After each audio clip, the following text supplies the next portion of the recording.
Hey, everybody, welcome to Hear Us Out. I'm Patrick. And I'm Paul. Oh, and you know what? We're Hear Us Out, but we're not the most famous channel or most famous show in the world. But one of the most famous shows in the world was Top Gear for a very long time. It made Clarkson, Hammond, and May, what some people call the trio or the Trinity or those three car guys. If you're not into cars, you'd still watch Top Gear. It transcended the automotive space. There was a bit of a kerfuffle, Paul. Shorthand, Jeremy Clarkson punched a producer over a bad dinner. And then they all got fired, or one got fired, the rest of them left. And Amazon Prime picked them up to do a Top Gear style show called The Grand Tour. Why did I tell everybody all that, Paul? Because if you haven't heard of it, this is still an interesting story. Some of the biggest TV people in the world have retired, so their TV show is now available for replacement. Amazon have decided they're going to keep the Grand Tour going and they're going to get 3 new presenters. Yeah. It's who they've chosen is the interesting story, Paul. Because you and I have of late been talking about how YouTubers, etc., are starting to have a bigger impact in movie and TV. Well, hell, Paul, if they didn't go and choose 2 YouTubers and an Instagram TikToker as their 3 replacement hosts. Yeah, this is the interesting kind of juxtaposition of essentially the choosing. So to go back to that story that Patrick just told about the Grand Tour and the Top Gear, when Top Gear, the 3 presenters left because of the controversy, they tried to replace them with 3 other presenters that have gone through the traditional kind of trajectory of TV presenters and were also car enthusiasts. The problem was the chemistry and some of the things didn't really work out well, and then he had to constantly chip and change, and the viewership just started dumping out. They went through a total of 9 presenters, Paul. They went through 9 different. It's crazy. Yeah, then Grand Tour returned with the 3 main cast, and their chemistry was really, really good. So instead of essentially going through the traditional essentially TV professional kind of journalist kind of route, they've decided to go through essentially the content creator route, which is a smart move in the sense that it brings their audience that's already established there to the Grand Tour, as well as new eyes to the Grand Tour. Being in so the Grand Tour fans, their fans will have all this amalgamation views and eyes on the latest season. So even for the first episode, this is going to be a massive viewership straight off the bat, and then they just have to retain a certain percentage of just that viewership, which will be a success. And I don't think that's going to be a hard thing to do in this with this. Yeah, the only thing I will say is success is a scary word to try and quantify for them. And to put this in perspective for people who are like, oh, Hear Us Out are only talking about this because Patrick's a massive car guy. I'll give you a sense of how big Top Gear was. Bigger than Mythbusters, bigger than Walking Dead, bigger than Modern Family, was shown in more countries around the world at one point than any other show. Like global reach, and the automotive TV world is actually massive and was massive. There's another show called Wheeler Dealers, which was also, made people internationally famous. So maybe not always household names in the UK or America, but we're talking in enough of the UK and America and the rest of the world that this is a big deal. Now, the Grand Tour being based on the 3 guys, Paul, let's take just a very quick look at the 3 people that they're bringing in, because 2 of them are together. They're taking 2 people from the YouTube channel Throttle House, and Throttle House is based on 2 main hosts, a guy called Andrew, a guy called James. They're wonderful. I really like their content. But I want to be very clear, and this is where my car nerdiness pays off. They're cool. They're great. They are in no way direct one-to-one replacements, as a lot of people want to play it off for any of the other hosts. There's a little bit of it here and there. But the other thing is, it's not like Amazon stuck their hand in their pockets and said, we can get anybody, let's just get the biggest. These people have been chosen for a reason. There are bigger and more famous and more views, all the metrics, car YouTubers that they could have chosen. I love that they've chosen these 2 for one simple reason. And you've already said the word that was the most important thing to the Clarkson, Hammond, May success: chemistry. These 2 guys have unbelievably brilliant chemistry. A little history lesson on their channel in 10 seconds. They both met at a Mazda Miata, so we would call it the MX-5 here. I have one, Paul. You've been in it. They met at a car meet. That's how they ended up starting a YouTube channel together. One guy is from Canada, one guy's from the UK. It's all based in Canada.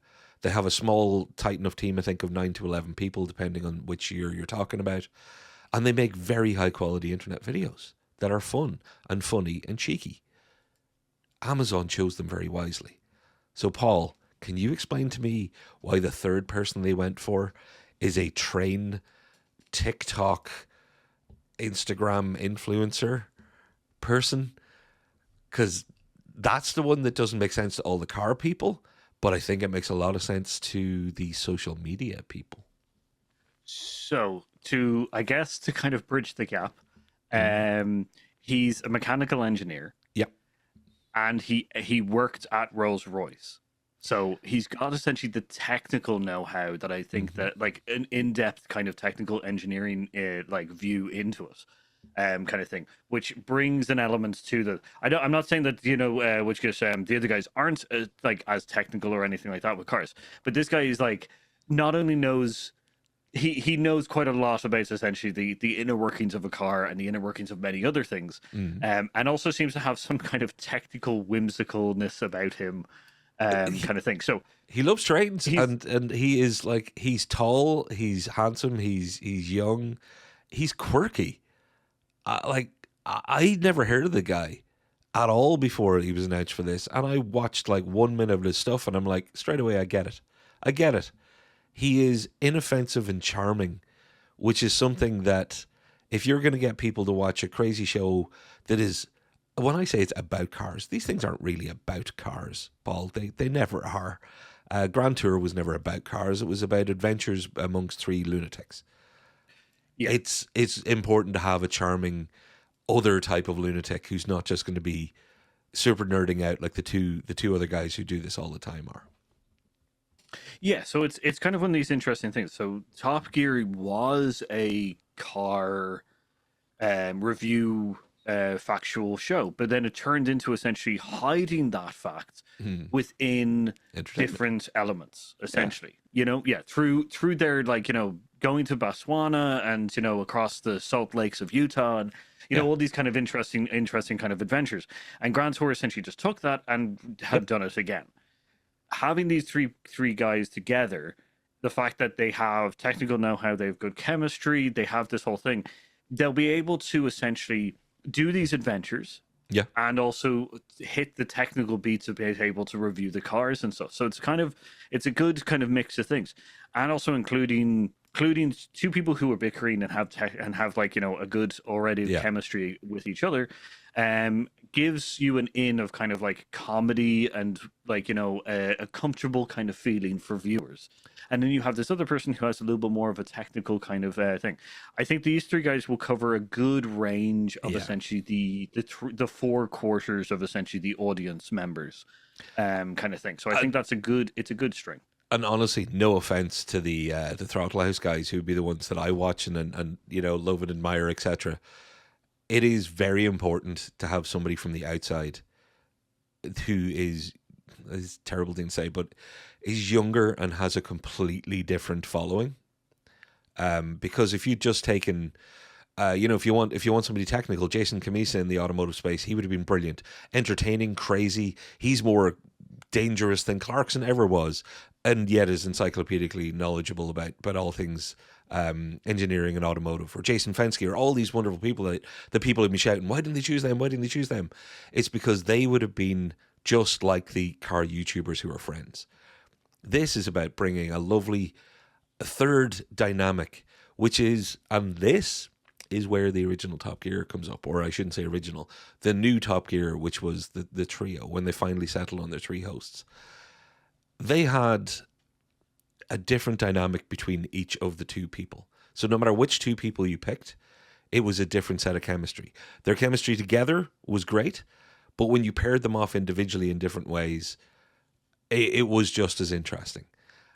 I don't think they could have done that had they picked a third car YouTuber. So fair play to them. I think this is inspired. like I didn't watch the Grand Tour because I was done with the Clarkson era Top Gear stuff when they were more about blowing up caravans and all that kind of stuff. It wasn't a car show. I'm fine with it being an entertainment show. This is also going to be an entertainment adventure show that will have some car stuff slid into it. Yeah. I'll probably go back and give it a watch. If it turns into more of kind of the childish humor stuff, I won't be upset. You know, I'll still the Throttle House guys are still doing their own thing on the side. But I think it could be another gateway drug for people who are maybe interested in cars. So it'll bring more people to my tribe, I hope. Yeah, I think it will create an accessibility now, essentially showing the fun side of cars, a lot more kind of view or window into that community a little bit more.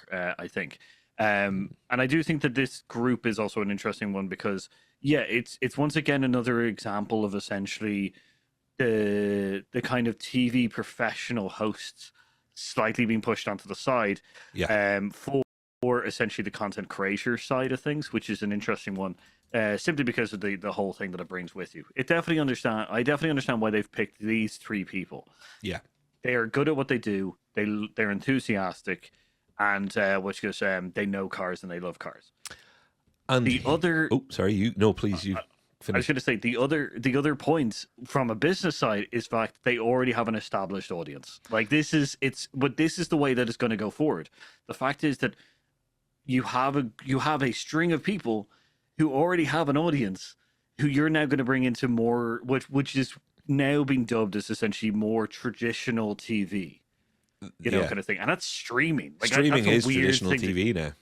Yeah, it's kind of weird that we had just like terrestrial, like on the telly, just channels. Now we have streaming, and we have essentially YouTube and the social media content creators, and streaming is now being called traditional content or traditional TV. Yeah, that is weird. So that makes us YouTubers what used to be streaming to terrestrial TV.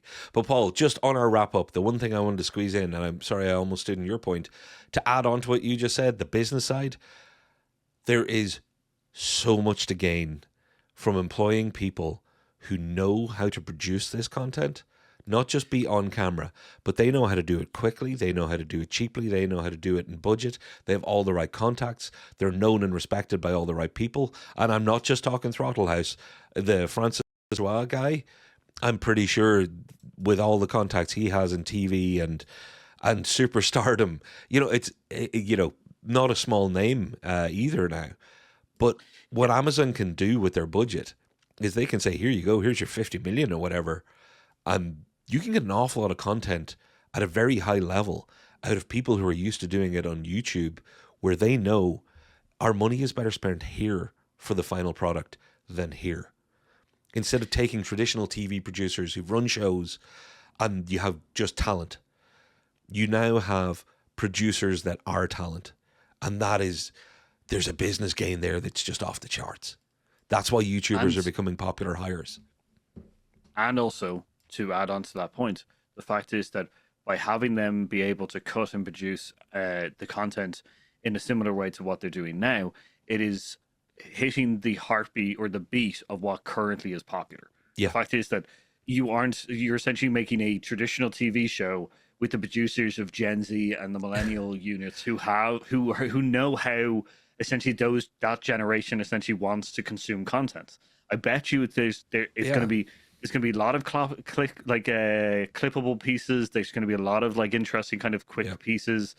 It's going to be an interesting kind of production overall.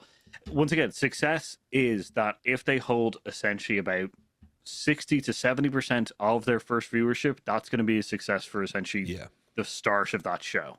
Then we're going to see completion rates and stuff like that. That's going to be the interesting part. But Paul, I think we've done enough videos to safely say that we're trying to point out to the world that whether you like social media or whatever you want to call YouTube and Instagram and TikTok and all that stuff, whether you like it or not, and whether it's of your generation, it isn't of mine, but I'm part of it and I fucking love it.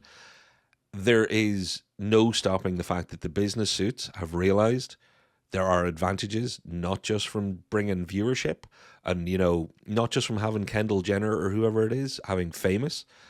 There are so many benefits to having people who know how to make it well. And as Paul just pointed out, who have made their living off understanding the algorithm and understanding how things shift and change.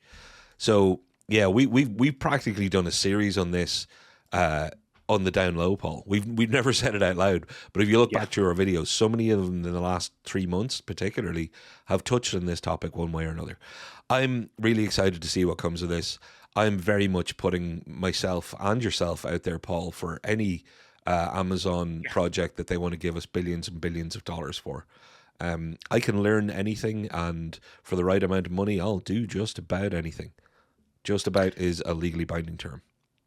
I'll do it for. I don't need billions. I don't even need millions. Just hundreds of thousands. If you want to give you even that kind of thing, you know. It's one of those. That's a first date question right there. That's when you're meeting the suits. It's like, can you cover my mortgage? You can. Okay, dinner's on me. All right, everybody. Whether you're into cars or not, this is an interesting one to watch. Along with everything else, my prediction, Paul, is by the end of the year we'll have 2 or 3 more examples of this where the crossover and the bleed is just so obvious. The traditional fame is going to be replaced by let's say social media talent. Well, that's actually my question. That's going to be my question. My question is essentially: is this the death of the TV professional or the immediate media elite, in the sense of getting them onto shows and getting them hosting things and stuff like that? Is this the death of essentially the traditional TV professional, and is this the rise of the middle group, the enthusiasts, the authentic people? Is it the start who of do the this end? for a living and love it? Yeah. Is your CV, is your resume now going to be your YouTube channel, your TikTok history, or your Instagram? Interesting times, Paul, because we've got about 8 years of resume here. All right, everybody, hire us, pay us. We're not capitalists in the extreme, but we do need money to live. So feel free to just put like cash in an envelope and send it to us. We should come up with an address where people could do that, Paul. I know there's other ways, but all right, everybody, take it easy. I've been Patrick. I've been Paul. And we've been Hear Us Out. See you next time. Bye.